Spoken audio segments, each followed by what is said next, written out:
The night in Kiwana City felt unusually restless, like the wind itself was holding its breath, waiting for something unseen to happen.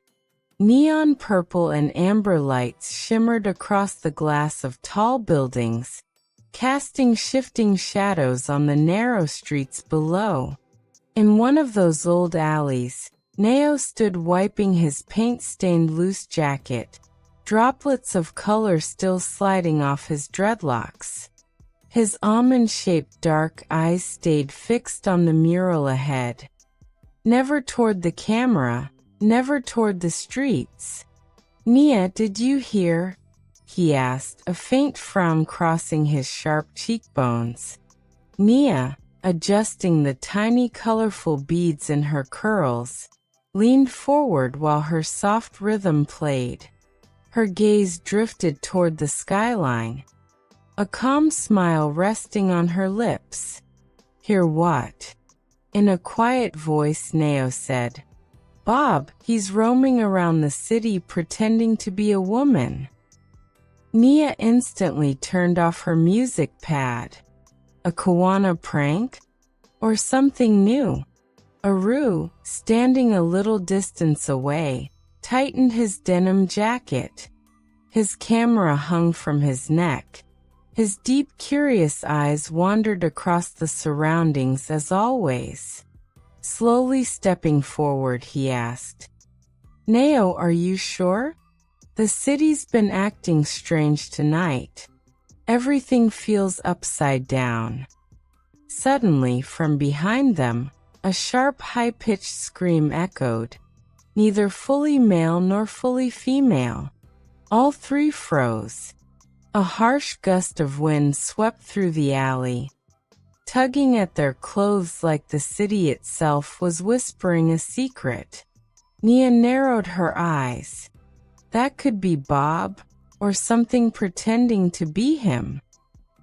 Aru gripped his camera tightly. "Whatever it is, we need to find out.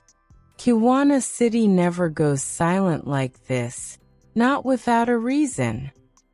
And when the three of them turned the corner into the shadowy alley, they saw, for the very first time, the silhouette of the so-called Bob the Gay-Ster lady. And from that moment, the night began to twist out of control. The silhouette stood at the far end of the alley, tall, oddly shaped, and glowing faintly under the flickering street lamp. Kiwana City's neon reflections painted its outline in shades of violet and gold. But something about it felt wrong. Too still. Too silent. Nayo took a slow step forward, dreadlocks shifting as a breeze swept through. His eyes stayed on the mural ahead, but he sensed the presence clearly. "That's not just Bob in a dress," he murmured. "Something's off." Nia's fingers hovered above her music pad, as if a melody could shield them. Her curls shook slightly as she whispered, "The energy, it feels distorted." The beads in her hair clicked softly, responding to the tension in the air. Aru lifted his camera, but not to film, just to steady himself. His gaze never met the figure. Instead, it traced the glowing alley walls. "If it moves," Aru said, "don't freeze." Then the silhouette moved. Not like a person. Not like anything human. Its joints bent in strange angles, its steps too light, almost floating. Its head tilted unnaturally, first left, then right, as if listening to some invisible rhythm. Nia gasped, "That is not Bob." But the figure suddenly twisted, its shape flickering like a broken hologram. And for a split second, they saw a face. A painted smile. Eyes smeared with glitter. Half man, half woman. And yet neither. A voice rasped from it, distorted, echoing off metal walls. You're late. Nayo. The mural knows you. It called you. Nayo's heart slammed against his ribs. How does it know my name? Before they could react, the figure lunged, not toward them, but toward the mural behind Nayo. Its hand pressed against the wall, and the paint began to swirl like liquid, forming shapes, symbols, warnings. Aru stumbled back. The mural is responding to it, like it's alive. The figure turned its head sharply, its voice cracking like two people speaking at once. Find me before sunrise, or Kiwana City won't survive what wakes next. Then it vanished. Right. Into the paint. The alley fell silent. Nia looked at the mural, breath trembling. Nayo, what exactly have you been painting? Nayo stared at his hands, shocked. I don't know, but I think the city has been using me. The alley felt colder after the creature vanished, as if Kiwana City itself had exhaled in fear. The mural behind Nayo, usually a riot of bright colors and chaotic creativity, now rippled like the surface of disturbed water. Hints of violet, gold, and deep crimson shifted across it, forming shapes too fast to understand. Nayo stepped back, breath shallow. I never painted anything like this, he whispered. But the mural pulsed again, as if responding. Nia moved cautiously closer, her curls brushing her shoulders, beads softly clinking. Careful, Nayo. That thing spoke your name. That means it's connected to you somehow. Aru knelt near the wall, not looking directly at it, his eyes on its reflection in a metal pipe nearby. His camera strap swung as he leaned closer. It's alive, Aru murmured. This wall, it's breathing. The mural swelled. A glowing symbol emerged, sharp, geometric, like ancient tribal marks but twisted. Nayo froze. I've seen that symbol before. Nia's eyes widened. Where? Nayo swallowed. In a dream last month. The same night I woke up with paint on my hands and no memory of drawing anything. His voice dropped.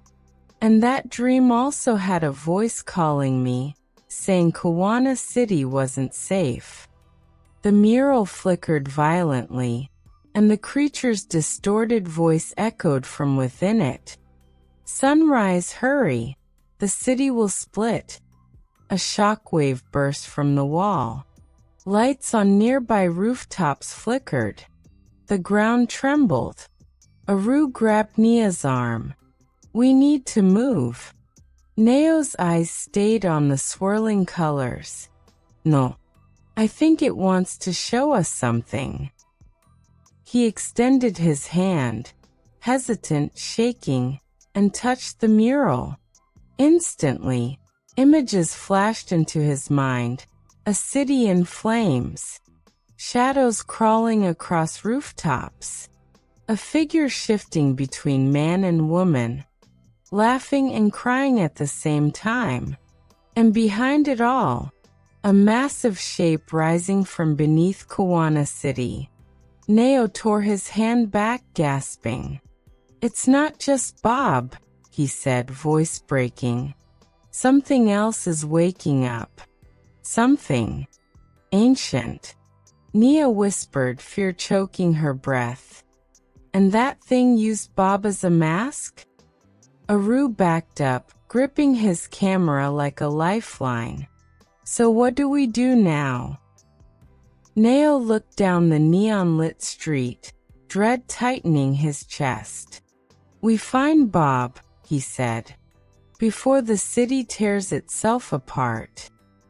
Kiwana City's streets grew darker as the three of them followed the trembling neon signs toward the underbridge district, a place where even the bravest street crews avoided wandering after sunset. The sky above flickered with purple haze, as if someone had stretched a thin sheet of electricity across the heavens. Nayo walked ahead, paint-smudged jacket rustling with every cautious step. His gaze remained angled toward the glowing murals and rusted metal walls, never toward the city cameras blinking overhead. If Bob was taken, this is where they'd drag him, he whispered. Nia stayed close behind, her curls swaying, beads tapping a soft rhythm against her cheek. "The air feels strange," she murmured. "It's like the beats I hear in my head are echoing back from underground." Aru scanned the shadows, camera swinging lightly. He didn't look at the dark openings between buildings. Instead, his eyes followed reflections on puddles and damaged street signs, searching for movement without meeting it directly. "Something's following us," he said quietly. "I can't see it, but I can feel it." They reached the old underbridge, a massive concrete structure cracked with age, glowing faintly with graffiti that didn't exist a day earlier. Symbols hummed on the pillars, the same ones Nayo had seen in his dreams. Nia shivered. "Nayo, these symbols match your mural." "I know," he replied, "but I never painted them here." Suddenly, a voice echoed between the pillars, half whisper, half laugh. "You're late again." A cold wave rushed through the tunnel. A shape stepped forward, not the creature, but Bob, or what looked like Bob. He wore a shimmering dress torn at the edges, makeup smeared across his face, eyes unfocused, looking past them, never at them. His body twitched, as if held by invisible strings. Nayo's heartbeat thudded. "Bob, are you okay?" Bob smiled, but it wasn't his smile. His voice layered, two tones overlapping. "He found me first, the one beneath the city. He showed me what Kiwana truly is." Nia stepped back. "Bob, who he?" Bob lifted a trembling hand, pointing to the darkness under the bridge. A deep rumble shook the ground, like something massive shifting far below. Bob whispered, "He's waking and he wants Nayo." The tunnel lights flickered violently. A shadow, huge, ancient, crawling, moved beneath the city floor. Aru grabbed Nia's hand. "Nayo, we need to run." But Nayo didn't move. He stared into the trembling darkness, because something inside it was staring back. The rumble beneath the underbridge grew deeper, like a giant creature exhaling after a long sleep. Dust fell from cracked concrete beams, and neon reflections rippled across the oily water below. Kiwana City felt alive, but in the wrong way. Bob stood frozen, body trembling like a puppet held by invisible strings. His gaze drifted past them, unfocused, never meeting theirs. "He knows you're here. Nayo." Nayo stepped forward despite Nia's warning hand brushing his sleeve. His dreadlocks swayed slightly, paint still dried along the edges. "Bob, who is he? What does he want with me?" Bob's lips moved, but the voice that answered wasn't his. It was deeper, older, echoing, like 1,000 trapped voices speaking in unison. The painter of gates must finish what he began. Nayo's blood ran cold. I am no painter of gates. I'm just. The ground shook violently. A massive crack tore open beneath the bridge, glowing crimson from its depths. Nia stumbled, but Aru caught her, pulling her away from the widening fissure. His camera swung wildly, reflecting the red glow without him looking at it directly. Nayo! Nia yelled. Step back. The bridge is collapsing. But Nayo couldn't move, because something was rising from beneath the crack. A huge shadow, shifting, curling like smoke, its shape impossible to define. Part mask, part body, part whisper. Bob shrieked, covering his ears. He's here. He's here because of the mural. Aru dragged Bob backward, but the shadow's tendrils slithered across the concrete, following Nayo. Nia's voice shook. Nayo, don't let it touch you. The shadow froze, as if sniffing the air, and whispered with the voice of the city itself. You dreamed of me. You painted me. Now open the gate. Nayo backed away slowly, shaking his head. I don't remember painting anything like you. The shadow laughed, a horrible, layered sound. Then let me remind you. It surged forward with impossible speed. Nia screamed. Aru pulled her behind a pillar. But before the shadow could touch Nayo, the symbols on the underbridge pillars flared with blinding light, pushing the creature back. The voice roared in pain. Bob collapsed to his knees, gasping. The city, it's fighting him. Nayo stared at the glowing symbols. Maybe Kiwana doesn't want this thing awake. The shadow retreated into the crack, shaking the bridge once more before sinking below. Silence. Then Bob whispered, He will rise again at midnight. And next time, the city might not be able to stop him. Nayo exhaled shakily. Then we need to find the truth, fast. Kiwana City's night deepened into a heavy, violet silence as the three of them guided Bob, half-conscious, trembling, toward the only place rumored to hold answers about ancient city spirits, the Whisper Market. Hidden beneath Kiwana's busiest district, the market appeared only to those the city allowed to see it.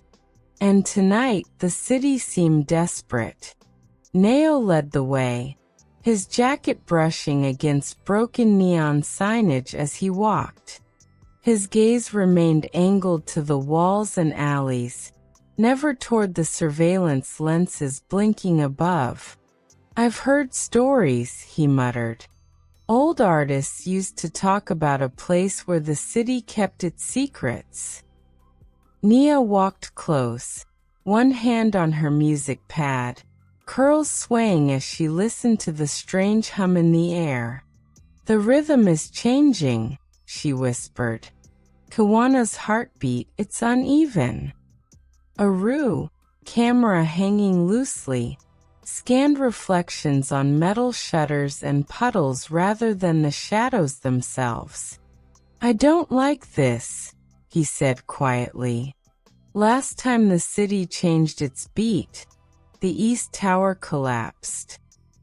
Bob stumbled beside them, clutching the torn fabric of the dress he wore. His voice cracked as he whispered, He showed me this place. In flashes. In nightmares.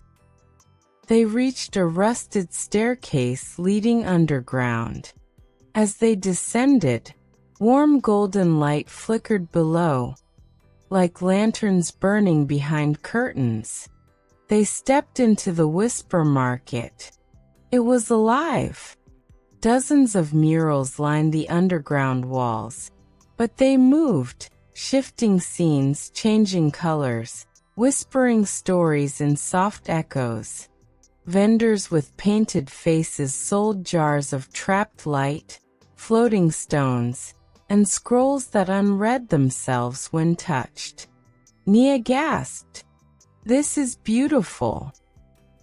But Nayo felt something else, a pull, a gentle tug in his chest, leading him toward a dark corner where a massive mural pulsed slowly like a living heart. A hooded figure appeared beside it, voice low. "You brought the painter of gates. The city warned us you were coming." Nayo stiffened.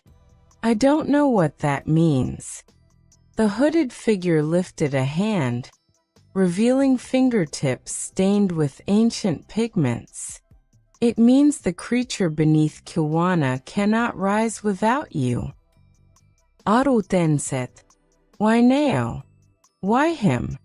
The figure stepped close, shadows hiding their face. "Because his dreams open doors, and his murals awaken things meant to stay buried." The market lights flickered, a sign that midnight approached. Bob stumbled forward, voice trembling. "He said he'll break free when the city's heartbeat stops." Nia swallowed hard. "And how do we stop him?"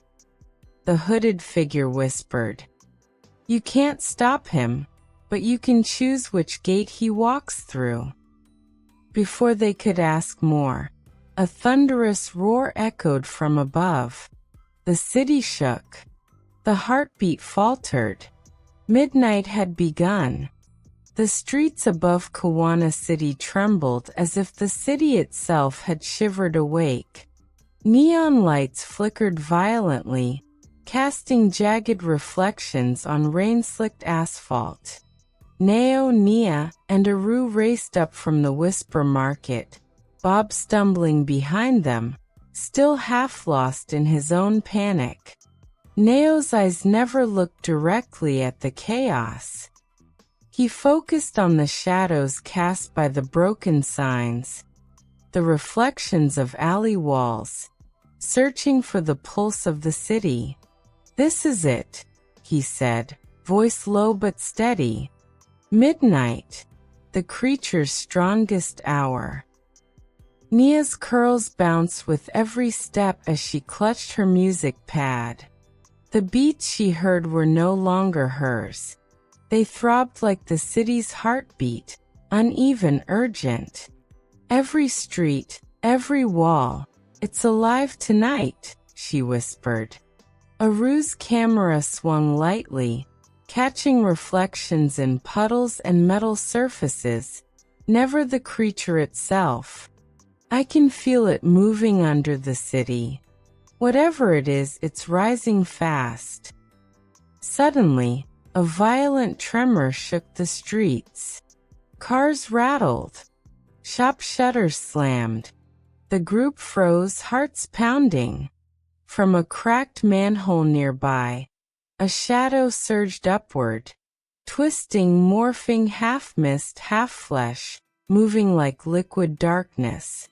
Bob gasped, gripping Nayo's arm. "It's him. He's coming." The shadow hovered, stretching toward the city's tallest neon tower, tendrils brushing walls and flickering signs. Its voice, layered and distorted, boomed. "The painter opens the gates, or all falls." Nayo's eyes widened. He realized the murals he had painted in dreams, the symbols that glowed on walls, they weren't just art. They were keys. "The murals," he whispered. "They can guide him, or trap him." Nia grabbed his sleeve. "Do something or the city dies." Aru pointed to a flickering mural nearby, its shapes forming the same ancient symbols from the underbridge. "Here. Use it. Now." Nayo stepped forward, paint-stained fingers brushing the glowing surface. Symbols pulsed under his touch, radiating a light strong enough to push the shadow back. But the creature's force was immense. The streets shuddered violently. Bob fell to his knees. He's too strong. You need the city to fight with you. Nayo took a deep breath, heart pounding, and shouted, Kiwana City, wake! The neon signs, murals, and alleys shimmered with life. The city responded.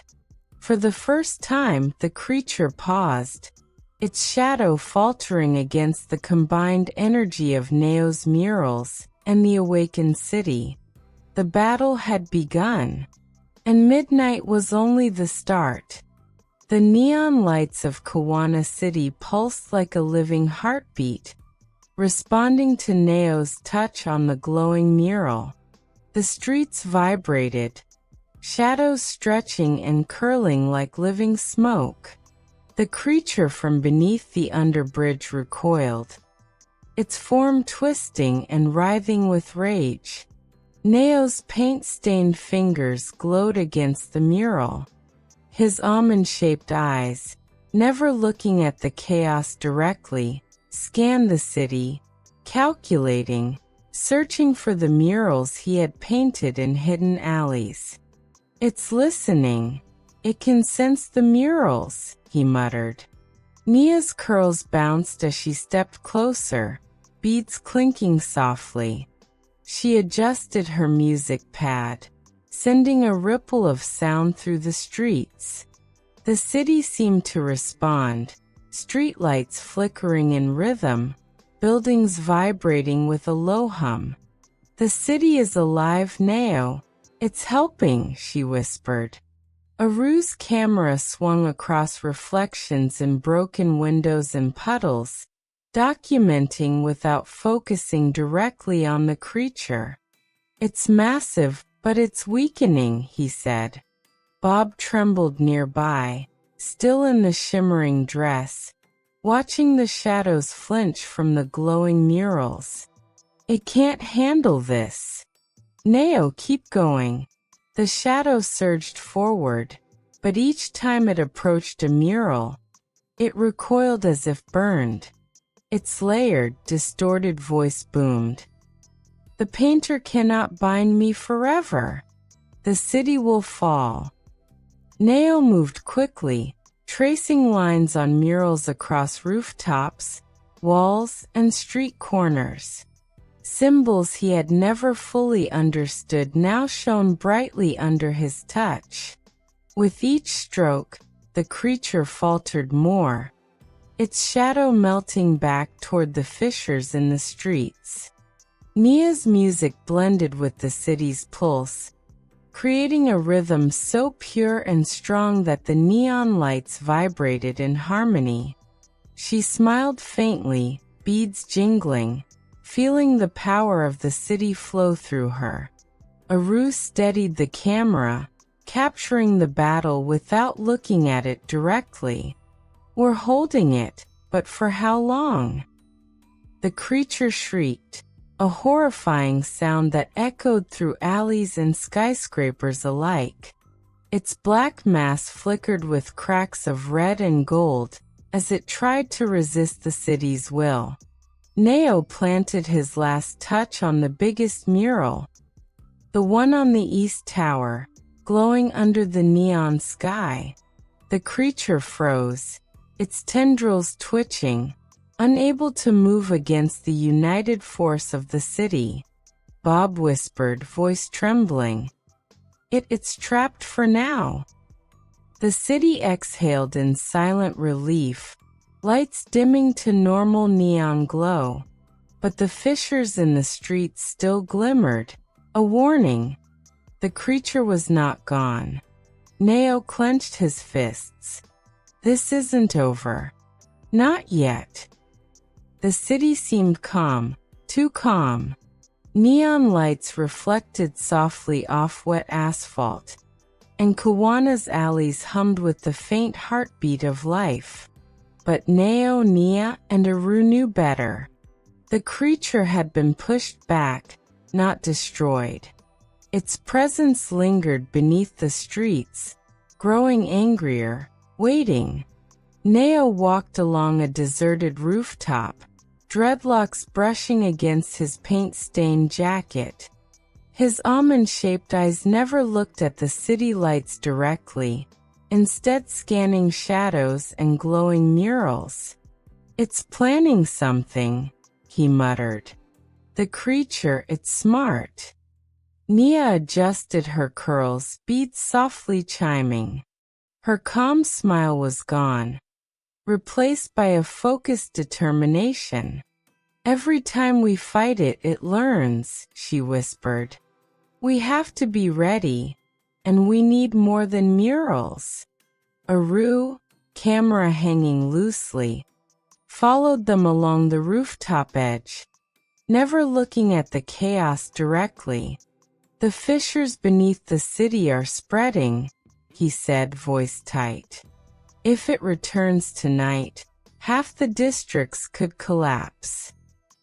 Bob, still wearing the torn shimmering dress, stumbled onto the rooftop, trembling. His layered voice whispered, "He's angry. He knows we trapped him before midnight. He wants revenge." Suddenly, a tremor shook the rooftop. Neon signs rattled violently. Shadows stretched unnaturally across walls, coiling like snakes. The creature was already moving.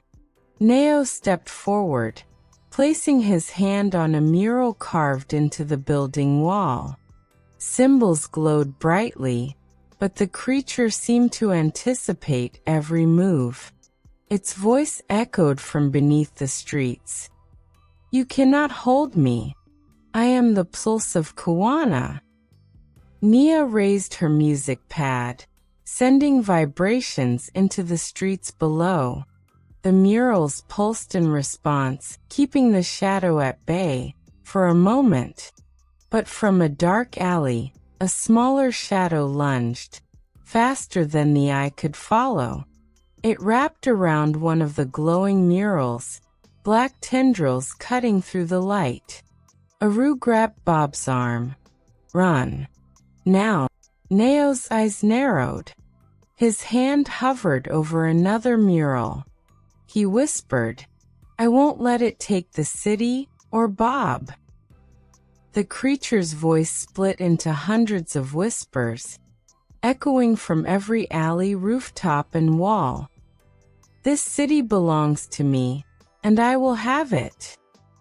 The night erupted in chaos.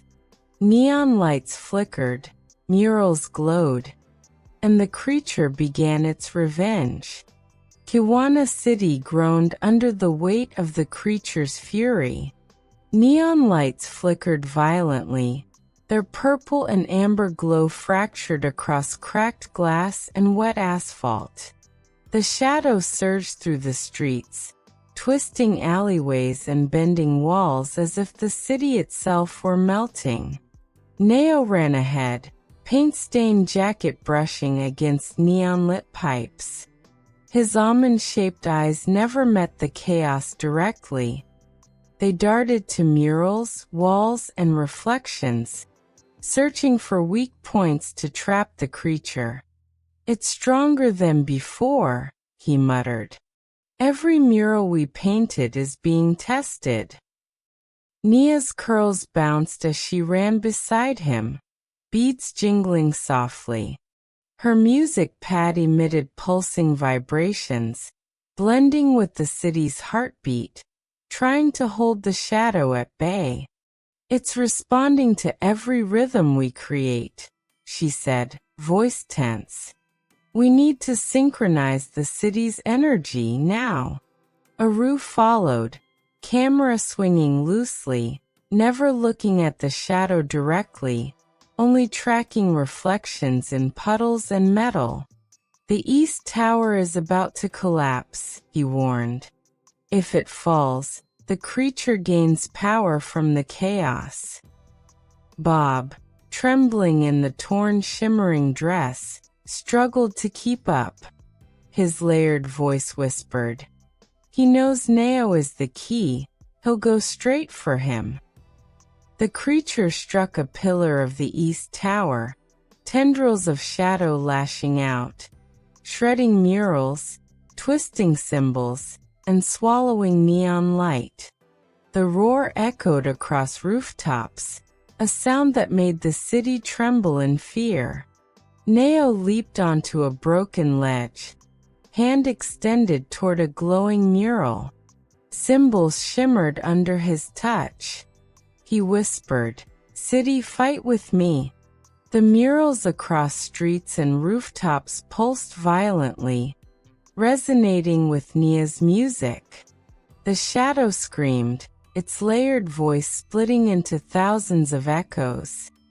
"I am Kiwana's pulse. I cannot be stopped." Aru grabbed Bob, pulling him behind a low wall as the shadow lunged, tendrils flailing.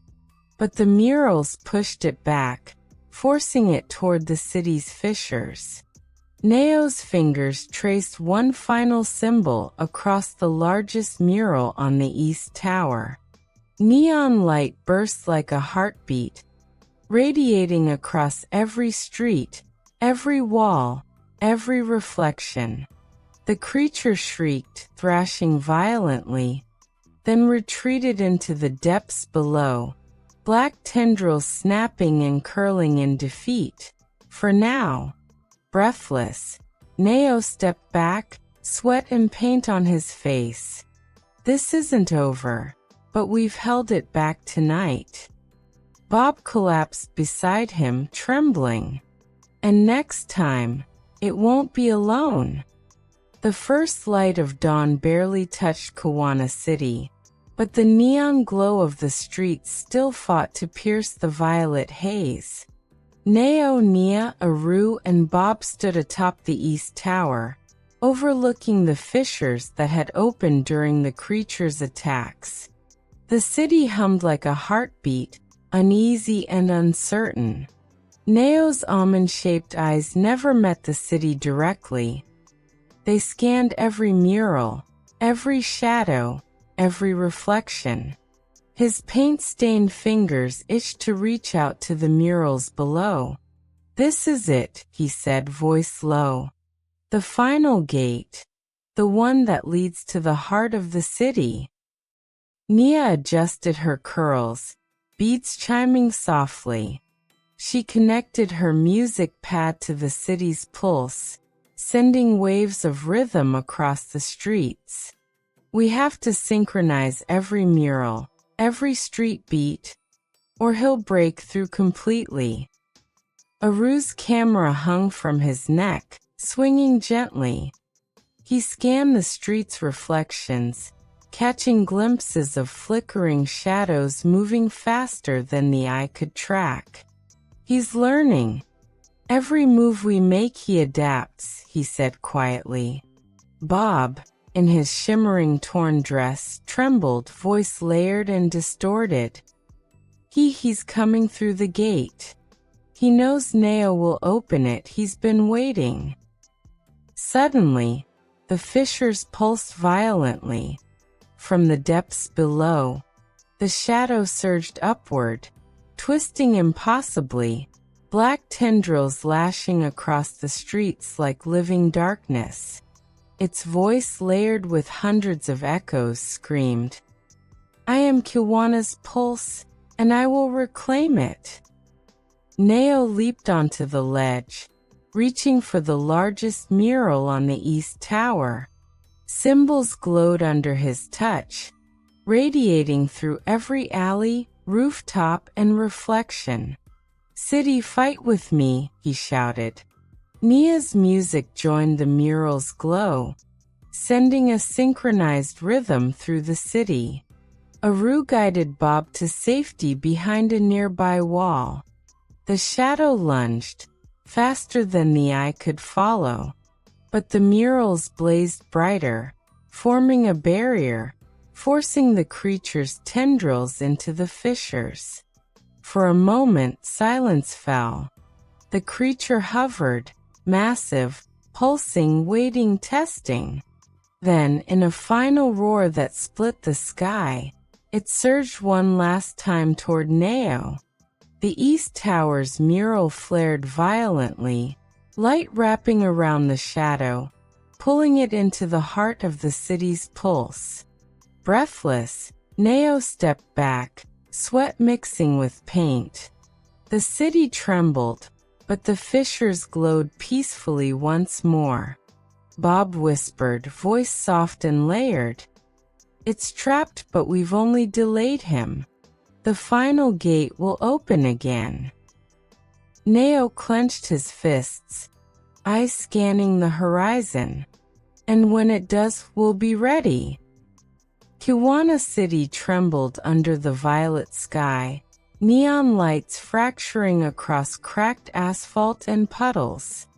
The fissures that had haunted the streets for nights now pulsed with a faint crimson glow. The creature, part shadow, part mask, part nightmare, had grown stronger, more cunning, more dangerous. Nayo stood atop the East Tower, paint-stained jacket fluttering in the wind. His almond-shaped eyes never met the city directly. They scanned murals, reflections, and shadows, calculating, searching for the final key. This is it, he whispered. The final gate. We either seal it, or lose the city forever. Nia adjusted her curls, beats chiming softly as she synced her music pad to the city's heartbeat. Every street, every mural, every beat, they're all part of the lock, she said. We have to move in perfect rhythm. A ruse camera swung gently, reflections capturing the chaos without ever meeting the creature directly. It's adapting faster than ever, he said. If we make a mistake, Bob, trembling in his shimmering torn dress, whispered in layered tones. He's using me as bait. He knows Nayo controls the murals. He wants the city and him to open the gate. The creature surged from the fissures, massive and writhing, tendrils lashing violently, twisting alleys and snapping street signs. Its voice, layered with hundreds of echoes, screamed, I am Kiwana. I am the pulse. Open the gate, painter. Nayo leaped, hands pressing onto the largest mural atop the East Tower. Symbols flared with radiant energy, pulsing through every alley, rooftop, and reflection. City, fight with me, he shouted. Nia's music joined the murals, a symphony of light and rhythm. The city itself seemed to hum, neon flickering in harmony with every pulse. The shadow lunged faster than the eye could follow, tendrils reaching for Nayo. But the murals glowed brighter than ever, forming a barrier that pulled the creature into the center of the East Tower mural. A final roar split the sky.